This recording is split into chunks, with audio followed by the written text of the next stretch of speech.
प्रिय छात्रों, online class के लिए आप सबका स्वागत है। आज मैं व्याकरण के एक भाग निबंध को लेकर आपके समक्ष में आई हूँ। पहले ये समझेंगे निबंध की परिभाषा क्या है और निबंध के अंक कैसे होते हैं। निबंध एक किसी विषय को लेकर वचनों को क्रमबद्ध, वचन का मतलब है बातों को क्रमबद्ध रूप से सुंदर और सुबोध भाषा लिखी रचना को ही निबंध कहते हैं। ಇದು ಒಂದು ಗದ್ಯ ರೂಪ ಅಂದರೆ ಯಾವುದೇ ಒಂದು ವಿಷಯವನ್ನು ಕ್ರಮಬದ್ಧ ರೀತಿಯಲ್ಲಿ ಸುಂದರವಾಗಿ ಮತ್ತು ಸುಬೋಧ ಎಲ್ಲರಿಗೂ ಅರ್ಥ ಆಗೋ ರೀತಿಯಲ್ಲಿ ರಚನೆ ಮಾಡ್ತಕ್ಕಂಥ ಶೈಲಿಯನ್ನು ನಿಬಂಧ ಅಂತ ಅಂದರೆ ಪ್ರಬಂಧ ಅಂತ ಕರೀತಾರೆ। निबंध के कुछ अंग ಅಂದರೆ निबंध के प्रमुख अंग निबंध ಅಂತ ತಕ್ಷಣ ಪ್ರಬಂಧದ ಒಂದು ಮೂರು ಅಂಗಗಳು ಪ್ರಮುಖವಾದ ಮೂರು ಅಂಗಗಳಿವೆ। ಏಕ್ತೋ ಭೂಮಿಕಾ ಅಂದರೆ ಪ್ರಸ್ತಾವನೆ ಅಂತಲೂ ಹೇಳ್ಬೋದು। और दूसरे अंग होते हैं विस्तार ಅಂದರೆ ವಿಷಯವನ್ನು ವಿವರಣೆ ಕೊಡ್ತಕ್ಕಂಥದ್ದು।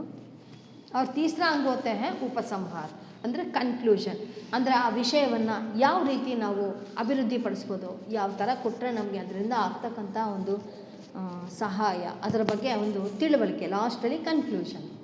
ಇದು ನಿಬಂಧದ ಒಂದು ಪುಟ್ಟ ಒಂದು ವಿಷಯ निबंधದ ಬಗ್ಗೆ। अब आएंगे पुस्तकालय। एक निबंध है, पुस्तकालय एक निबंध है, इसके बारे में जानकारी लेंगे। ಈ ಪುಸ್ತಕಾಲಯದ ಬಗ್ಗೆ ಒಂದಷ್ಟು ವಿಷಯಗಳನ್ನ ತಿಳ್ಕೊಳ್ಳೋಣ।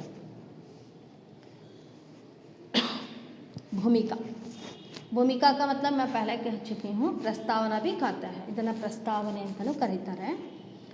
जिस तरह से शरीर को स्वस्थ रखने के लिए उत्तम भोजन की ज़रूरत होती है, उसी तरह मस्तिष्क को स्वस्थ रखने के लिए अध्ययन की ज़रूरत होती है। ಎಷ್ಟು ಚೆನ್ನಾಗಿದೆ ನೋಡಿ ವಿದ್ಯಾರ್ಥಿಗಳ, जिस तरह बहुत ही अच्छी है ये वाक्य। जिस तरह शरीर को स्वस्थ रखने के लिए ಶರೀರವನ್ನು ಇಡೀ ಶರೀರದ ಒಂದು ಅಂಗಾಂಗಗಳನ್ನು ಒಂದು ಯಾವುದೋ ಓದಬೇಕು, ಕೇಳಿಸ್ಕೋಬೇಕು, ನಡಿಬೇಕು, ಮಾಡಬೇಕು ಅಂದಾಗ ಸೆನ್ಸ್ ಕೊಡ್ತಕ್ಕಂಥದ್ದು ಯಾವುದು ನಮ್ಮ ಬ್ರೈನ್। ಅಂದರೆ ಬ್ರೈನ್ ತುಂಬ ಇಂಪಾರ್ಟೆಂಟ್ ಮಾನವನ ಶರೀರದಲ್ಲಿ।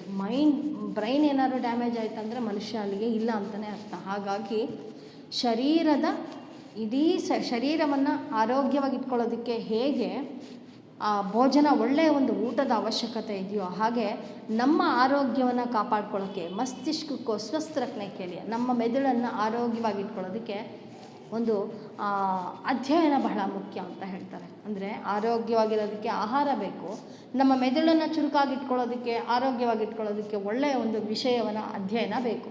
ಒಳ್ಳೆಯ ವಿಷಯ ಅಧ್ಯಯನ ಮಾಡಿದ್ರೆ ಒಳ್ಳೆಯ ವ್ಯಕ್ತಿತ್ವ ಸಿಗುತ್ತೆ। ಅಂದರೆ जिस तरह अच्छी भोजन करते हैं तो हम स्वस्थ रहते हैं, ऐसे ही अच्छे विचारों को अध्ययन करते हैं तो हम अच्छे व्यक्तित्व बढ़ सकते हैं ಅಂದರೆ ಒಳ್ಳೆಯ ವ್ಯಕ್ತಿತ್ವವನ್ನು ಬೆಳೆಸಬಹುದು। अध्ययन से मस्तिष्क का विकास होता है, ಅಧ್ಯಯನದಿಂದ ಮೆದುಳು ಸಾಕಷ್ಟು ಚುರುಕಾಗುತ್ತೆ। और ज्ञान की वृद्धि होती है, ಜ್ಞಾನದ ವೃದ್ಧಿನೂ ಆಗುತ್ತೆ।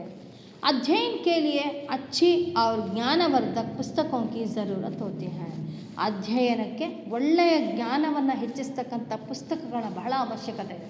ಯಾವುದೋ ಪುಸ್ತಕ ಓದ್ತೀನಿ ಅಂತಲ್ಲ, ಪುಸ್ತಕ ಎಲ್ಲವನ್ನೂ ಓದಿದ್ರೆ ಖಂಡಿತವಾಗೂ ತಪ್ಪಾಗಲಾರ್ದು।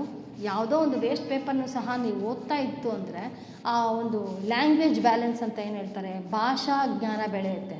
ಆದರೆ ಜ್ಞಾನವರ್ಧನೆ ಆಗೋದಕ್ಕೆ ಒಳ್ಳೆಯ ಪುಸ್ತಕಗಳ ಅವಶ್ಯಕತೆ ಇದೆ। ಇಲ್ಲಿ ಭಾಷಾ ಜ್ಞಾನನೇ ಬೇರೆ, ಜ್ಞಾನವರ್ಧನೆಯೇ ಬೇರೆ। ಜ್ಞಾನವನ್ನು ಹೆಚ್ಚಿಸ್ಕೊಳ್ಳೋದಕ್ಕೆ ಒಳ್ಳೆಯ ಪುಸ್ತಕಗಳನ್ನ ಓದಬೇಕು, ಭಾಷೆಯನ್ನು ಬೆಳೆಸ್ಕೊಳ್ಳೋದಕ್ಕೆ ಓದ್ತಾನೆ ಇರಬೇಕು। ಯಾವುದೋ ಒಂದು ಓದ್ತಾ ಇದ್ದರೆ ಭಾಷೆಯ ಬಗ್ಗೆ ನಮಗೆ ಹಿಡಿತ ಸಿಗುತ್ತೆ।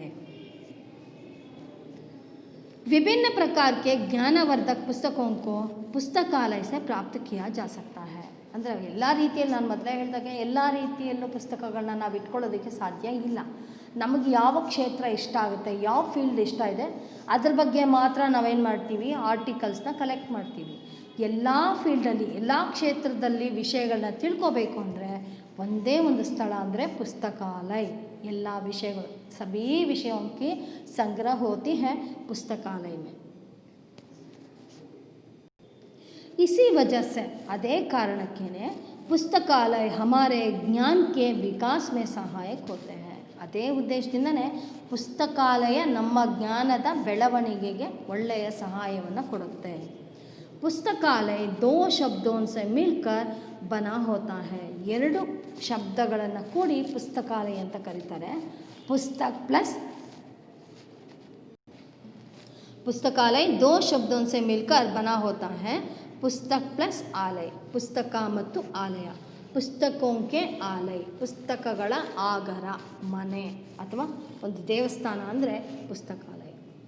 जिसका अर्थ होता है वह स्थान या घर. ಆ ಸ್ಥಾನ ಆಗಿರ್ಬೋದು ಅಥವಾ ಮನೆ ಆಗಿರ್ಬೋದು, ಒಂದು ದೇವಸ್ಥಾನ ಆಗಿರ್ಬೋದು. ಏಕೆಂದರೆ ವಿದ್ಯೆಯನ್ನು ಕೊಡ್ತಕ್ಕಂಥದ್ದು ಖಂಡಿತವಾಗಲೂ ಸಹ ಜ್ಞಾನವನ್ನು ಕೊಡ್ತಕ್ಕಂಥದ್ದು ದೇವಸ್ಥಾನನೇ.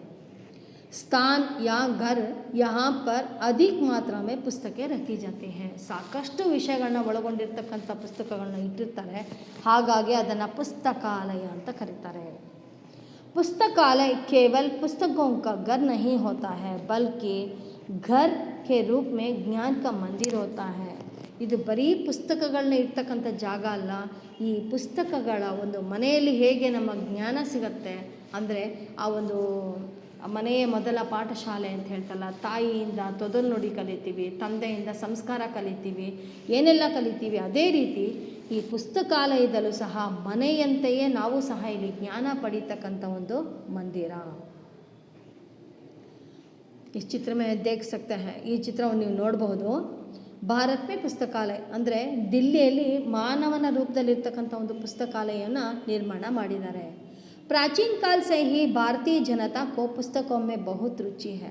ಅಂದರೆ ಮೊದಲಿಂದಲೂ ಸಹ, ಪ್ರಾಚೀನ ಕಾಲದಿಂದಲೂ ಸಹ ಭಾರತೀಯರಿಗೆ ಪುಸ್ತಕಗಳನ್ನ, ವಿಷಯಗಳನ್ನ ಸಂಗ್ರಹ ಮಾಡ್ತಕ್ಕಂಥ ಆಸಕ್ತಿ ಹೆಚ್ಚು.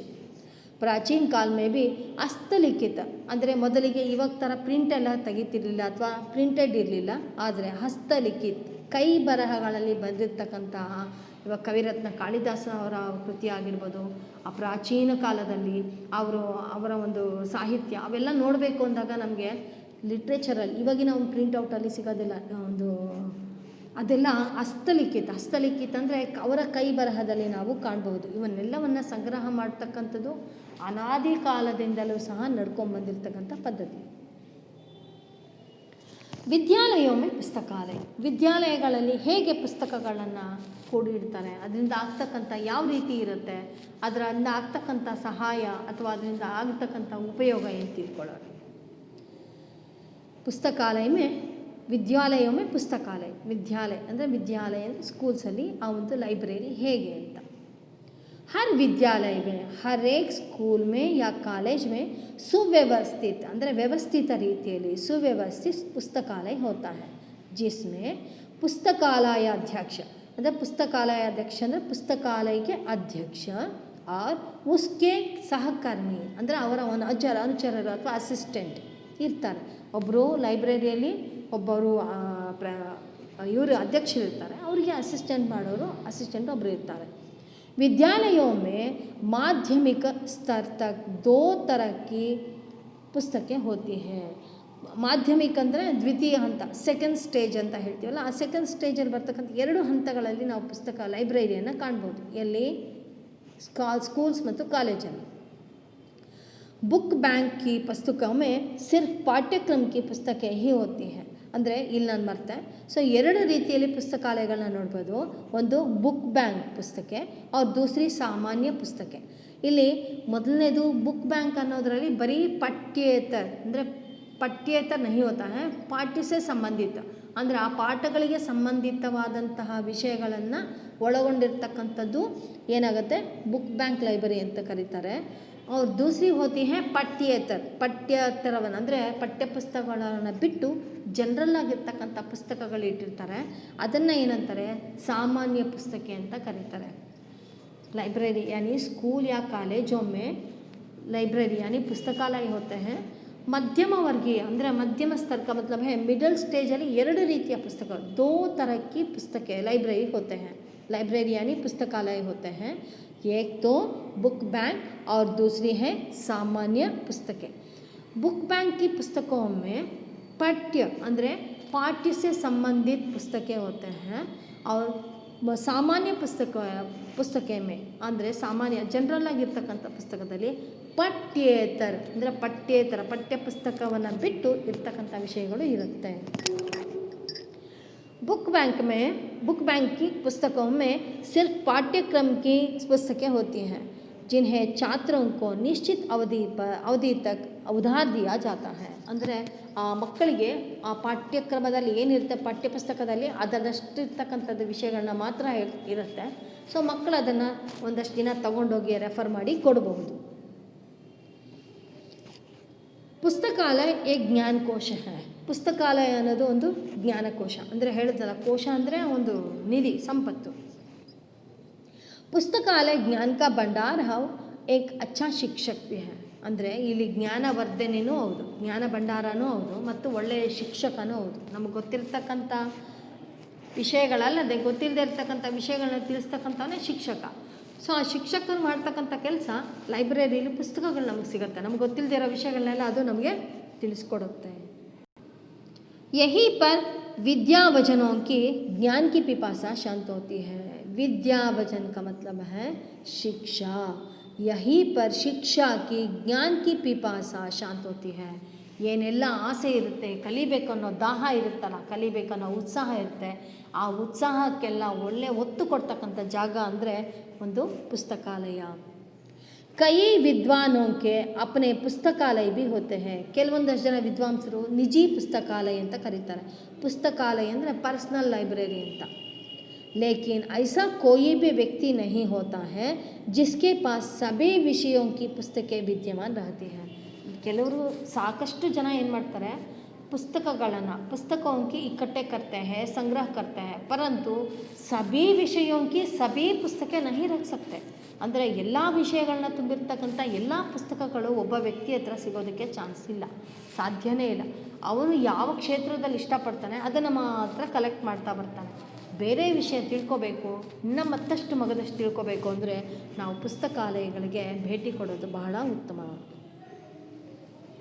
ಕಿಸಿ ಪ್ರಾಚೀನ ವಿಷಯಕ ಅಧ್ಯಯನ ಹೋ, ಯಾವುದೇ ಹಳೆ ಕಾಲದ ವಿಷಯ ಆಗಿರ್ಬೋದು, ವರ್ತಮಾನ ವಿಷಯಕ ಪ್ರೆಸೆಂಟ್ ನಡೀತಾ ಇರ್ತಕ್ಕಂಥದ್ದು, ವಿಜ್ಞಾನ ಅವ್ರ ತಕ್ನೀಕ್ ಅಂದರೆ ವಿಜ್ಞಾನ ಸೈನ್ಸ್ಗೆ ಸಂಬಂಧಪಟ್ಟಿರ್ಬೋದು, ಟೆಕ್ನಿಕಲ್ಗೆ ಸಂಬಂಧಪಟ್ಟಿರ್ತಕ್ಕಂಥದ್ದು ಯಾವುದೇ ಒಂದು ಅಧ್ಯಯನ ಹೋ ಕರ್ನಾ ಹೋ, ಕಿಸಿ ಕಲಾ ಯಾ ಸಾಹಿತ್ಯಿಕ, ಯಾವುದೇ ಒಂದು ಕಲೆ ಆಗಿರ್ಬೋದು, ಸಾಹಿತ್ಯ ಅಂದರೆ ಯಾವುದೋ ಒಂದು ಸಾಹಿತ್ಯ ಆಗಿರ್ಬೋದು, ಕವಿತಾओं ಬೇರೆ ಬೇರೆ ಪದ್ಯಗಳಾಗಿರ್ಬೋದು, अच्छी पुस्तकें चाहिए या किसी महापुरुष की जीवनी, सब कुछ एक स्थान पर यानी पुस्तकालय में हमें मिल जाता है. ನಾ ಹೇಳಿದ್ನಲ್ಲ, ಒಂದೇ ಫೀಲ್ಡಲ್ಲಿ ನಾವು ಯೋಚನೆ ಮಾಡ್ತೀವಿ. ನನಗೆ ಕವಿತೆಗಳು ಇಷ್ಟ ಅಂದರೆ ನಾವು ಅದನ್ನು ಮಾತ್ರ ಕಲೆಕ್ಟ್ ಮಾಡ್ತೀವಿ. ನಮಗೆ ಗಾದೆಗಳು ಇಷ್ಟ ಅಂದರೆ ಗಾದೆಗಳು ಮಾತ್ರ ಕಲೆಕ್ಟ್ ಮಾಡ್ತೀವಿ. ಕೆಲವ್ರಿಗೆ ತುಂಬ ಒಂದು ದೇಶಭಕ್ತರಾಗಿದ್ದರೆ ದೇಶಭಕ್ತರಿಗೆ ಸಂಬಂಧಪಟ್ಟಿರ್ತಕ್ಕಂಥ ಜೀವನಿಗಳನ್ನ ಮಾತ್ರ ಕಲೆಕ್ಟ್ ಮಾಡ್ತೀವಿ. ಇಲ್ಲಿ ಹಾಗಲ್ಲ, ಪುಸ್ತಕಾಲಯಕ್ಕೆ ಹೋದರೆ ಎಲ್ಲ ಕ್ಷೇತ್ರ ಎಲ್ಲ ವಿಷಯಕ್ಕೆ ಸಂಬಂಧಪಟ್ಟಿರ್ತಕ್ಕಂಥ ಪುಸ್ತಕ ಸಿಗುತ್ತೆ. ಸಭಿ ಕ್ಷೇತ್ರಕ್ಕೆ सभी विषय के पुस्तक मिल जाता है. तो पुस्तकालय में एक ही जगह है पुस्तकालय. पुस्तकालय का लक्ष्य, ಅದರ ಉದ್ದೇಶ, लक्ष्य का मतलब है गुरी. पुस्तकालयದ ಮುಖ್ಯ ಉದ್ದೇಶ ಏನು? पुस्तकालय का मुख्य उद्देश्य पाठकों के लिए सभी प्रकार की पुस्तकों का संग्रह करना चाहिए. ಮುಖ್ಯ ಉದ್ದೇಶ ಏನಪ್ಪ ಅಂದರೆ ಪಾಠಕೋं के लिए ಅಂದರೆ ಓದುಗರಿಗೋಸ್ಕರ ಸಭಿ ಪ್ರಕಾರಕ್ಕೆ ಎಲ್ಲ ರೀತಿಯ ಪುಸ್ತಕಗಳನ್ನ ಕಲೆಕ್ಟ್ ಮಾಡಬೇಕು. अपने पाठकों की रुचि और आवश्यकता के बल पर पुस्तकालय अधिकारी देश विदेश में मुद्रित पुस्तकों को प्राप्त करने में सुविधा के लिए पुस्तकों की एक लिस्ट बनाता है. ಪುಸ್ತಕಾಲಯ ಅಂತ ಅಂದ್ಬಿಟ್ರೆ ಆಗಲ್ಲ. ಪುಸ್ತಕಾಲಯ ಯಾವ ಜನ ಬರ್ತಾರೆ, ಯಾವ ರೀತಿ ಅಲ್ಲಿಗೆ ಓದೋದಕ್ಕೆ ಬರ್ತಾರೆ, ಯಾವ ವಿಷಯಗಳನ್ನ ಇಷ್ಟಪಡ್ತಾರೆ ಅಂತ ಲಿಸ್ಟ್ ಮಾಡ್ಕೋಬೇಕು. ಒಳ್ಳೊಳ್ಳೆ ಪುಸ್ತಕಗಳನ್ನ ದೇಶ ವಿದೇಶಗಳಿಂದಲೂ ಸಹ ನಾವು ತರಿಸಿ ಅಲ್ಲಿಟ್ಟರೆ ಮಾತ್ರ ಆ ಜನ ಅದನ್ನು ಓದೋದಕ್ಕೆ ಸಾಧ್ಯ. ಸುಮ್ಮನೆ ಏನೋ ಇಡ್ತೀವಿ ಅನ್ನೋದಲ್ಲ, ಪುಸ್ತಕಾಲಯಕ್ಕೆ ಒಂದು ಸೀಮಿತವಾದ ರೀತಿಯಲ್ಲಿ ಅದರ ವ್ಯವಹಾರ ಮಾಡಬೇಕು. ಸುಸಜ್ಜಿತವಾಗಿ ವ್ಯವಸ್ಥಿತವಾಗಿ ಇಡಬೇಕಾಗತ್ತೆ. पाठकों को पुस्तकें प्राप्त कराने के लिए एक कर्मचारी को नियुक्त किया जाता है. ಅದನ್ನು ಹೇಳಿದ್ನ ಒಬ್ಬರು ಅಧ್ಯಕ್ಷರು ಇರ್ತಾರೆ. ಸೊ ಲೈಬ್ರರಿಗೆ ಅದಕ್ಕೆ ಅಸಿಸ್ಟ್ ಮಾಡ್ತಕ್ಕಂಥವ್ರು ಇರ್ತಾರೆ, ಒಬ್ಬರನ್ನ ಅಪಾಯಿಂಟ್ ಮಾಡಬೇಕಾಗತ್ತೆ. ಉಪಸಂಹಾರ, ಇದ್ರ ಬಗ್ಗೆ ನಾನು ಹೇಳಿದ್ನಲ್ಲ ಕನ್ಕ್ಲೂಷನ್. ಪುಸ್ತಕಾಲಯಗಳಿಂದ ಇಷ್ಟೆಲ್ಲ ಅಡ್ವಾಂಟೇಜಸ್ ಇದೆ, ಯಾವ ರೀತಿ ಇರಬೇಕು, ಪುಸ್ತಕಗಳನ್ನ ಯಾವ ರೀತಿ ಇಟ್ಟಿರ್ತಾರೆ, ಅದನ್ನು ಓದೋದ್ರಿಂದ ಏನಾಗುತ್ತೆ ಅಂತ ತಿಳ್ಕೊಂಡ್ವಿ. ಉಪಸಂಹಾರ, जिस तरह से सभी मंदिर में प्रवेश करने से हमारा मन भगवान और देवी की प्रति श्रद्धा से भर जाता है, उसी तरह पुस्तकालय में प्रवेश करने से हमारे मन में तरह तरह की पुस्तकों के प्रति आकर्षण तथा ज्ञान की जिज्ञासा बढ़ जाती है।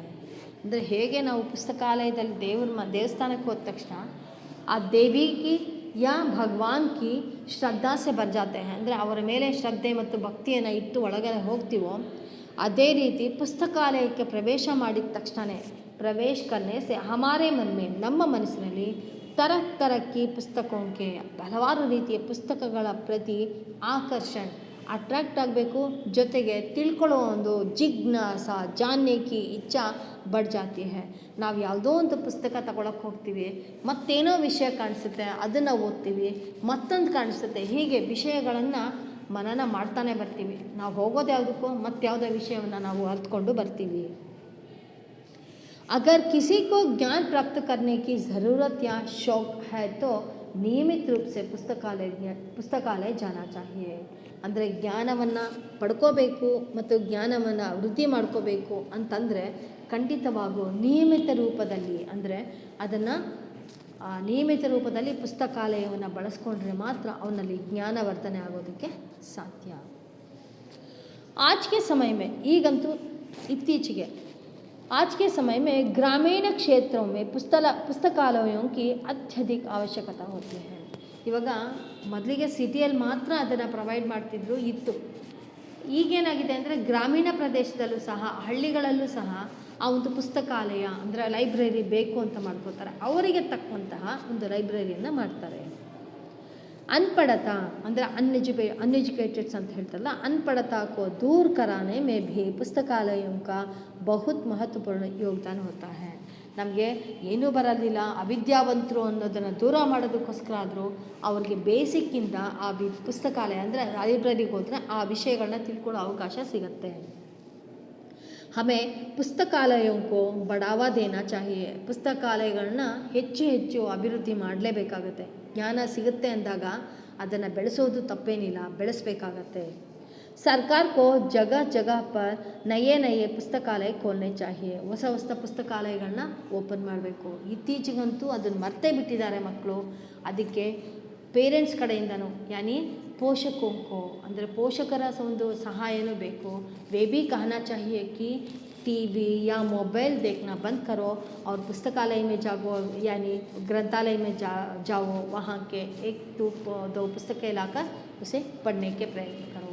इस तरह उसे सुझाव करना चाहिए। ಅವರಿಗೆ ಅದನ್ನು ಹೇಳಬೇಕಾಗತ್ತೆ ಮಕ್ಕಳಿಗೆ, ಆ ಟಿ ವಿ ಮೊಬೈಲ್ನ ಬಿಡಿ, ಪುಸ್ತಕಾಲಯಕ್ಕೆ ಹೋಗಿ, ಗ್ರಂಥಾಲಯಕ್ಕೆ, ಆ ಲೈಬ್ರರಿಗೆ ಹೋಗಿ 1 or 2 ಬುಕ್ಸ್ ತೊಗೊಂಡು ರೆಫರ್ ಮಾಡಿ ಅಂತ ಪೇರೆಂಟ್ಸು ಸಹ ಸಾಥ್ ಕೊಟ್ಟರೆ ಮಾತ್ರ, ಗೌರ್ನಮೆಂಟ್ ಕೊಡೋದಲ್ಲದೆ ಪೇರೆಂಟ್ಸು ಕೊಡಬೇಕಾಗತ್ತೆ। ಸುಮ್ಮನೆ ಗೌರ್ನಮೆಂಟ್ ಓಪನ್ ಮಾಡಿದೆ ಯಾರೂ ಅಲ್ಲಿ ಹೋಗ್ತಿಲ್ಲ ಅಂದರೆ, ಅದು ಯೂಸೇ ಆಗಿಲ್ಲ ಅಂದರೆ ಅದು ವೇಸ್ಟ್ ಆಗಿಬಿಡುತ್ತೆ। ಸೊ ಹಾಗಾಗಿ ಆ ಪೇರೆಂಟ್ಸಲ್ಲಿ ನಾನು ರಿಕ್ವೆಸ್ಟ್ ಮಾಡ್ತೀನಿ, ಸಾಧ್ಯವಾದಷ್ಟು ಮೊಬೈಲ್ನ ಅವಾಯ್ಡ್ ಮಾಡಿ, ಟಿ ವಿ ನೋಡೋದನ್ನು ಕಮ್ಮಿ ಮಾಡಿಸಿ, ಓದೋ ಪ್ರಯತ್ನ ಬರೆಯೋ ಪ್ರಯತ್ನ ಮಾಡಿಸಿ ಅಂತ ಆ ಪೇರೆಂಟ್ಸಲ್ಲಿ ನಾನು ಖಂಡಿತವಾಗೂ ಕಳಕಳಿಯಾಗಿ ಕೇಳ್ಕೊತೀನಿ। ಮಕ್ಕಳಲ್ಲಿ ಜ್ಞಾನ ವೃದ್ಧಿ ಆಗಬೇಕು ಅಂದರೆ ಖಂಡಿತ ಓದಬೇಕು, ಬರೀಬೇಕು, ಅವಾಗೇ ಅವರಿಗೆ ಬರವಣಿಗೆ ಬರುತ್ತೆ, ಓದುವ ಚಾತುರ್ಯ ಬರುತ್ತೆ, ಮತ್ತು ಆ ಒಂದು ಭಾಷೆ ಮೇಲೆ ಹಿಡಿತ ಸಿಗುತ್ತೆ। ದಯವಿಟ್ಟು ನೀವು ಆ ಕೆಲಸ ಮಾಡಿ, ಲೈಬ್ರರಿಗೆ ಕಳಿಸಿ, ಇಲ್ಲ ಮನೆಯಲ್ಲಿರ್ತಕ್ಕಂಥ ಪುಸ್ತಕಗಳನ್ನ ಮಕ್ಕಳಿಗೆ ಓದೋದಕ್ಕೆ ಕೊಡಿ। ಪಠ್ಯ ಪುಸ್ತಕ ಓದೋದಕ್ಕೆ ಬೇಜಾರಾಗಿದೆ ಅಂದರೆ ಬೇರೆ ವಿಷಯಗಳನ್ನ ಕೊಡಿ, ಮಕ್ಕಳನ್ನ ಅಟ್ರ್ಯಾಕ್ಟ್ ಮಾಡೋದಕ್ಕೆ ಪ್ರಯತ್ನ ಪಡಿ। ಆದಷ್ಟು ಮೊಬೈಲ್ನಿಂದ ಮತ್ತು ಆ ಒಂದು ಟಿ ವಿಯಿಂದ ದೂರ ಓಡೋ ಪ್ರಯತ್ನ ಮಾಡಿ। धन्यवाद। मुझे आशा है कि आप पुस्तकालय के बारे में जानकारी प्राप्त कर लिए होंगे। इस निबंध को आप ग्रामर नीट नोटबुक में लिखावट सुंदर होना चाहिए, बहुत ही क्रमबद्ध रूप से लिख लेना। धन्यवाद छात्रों।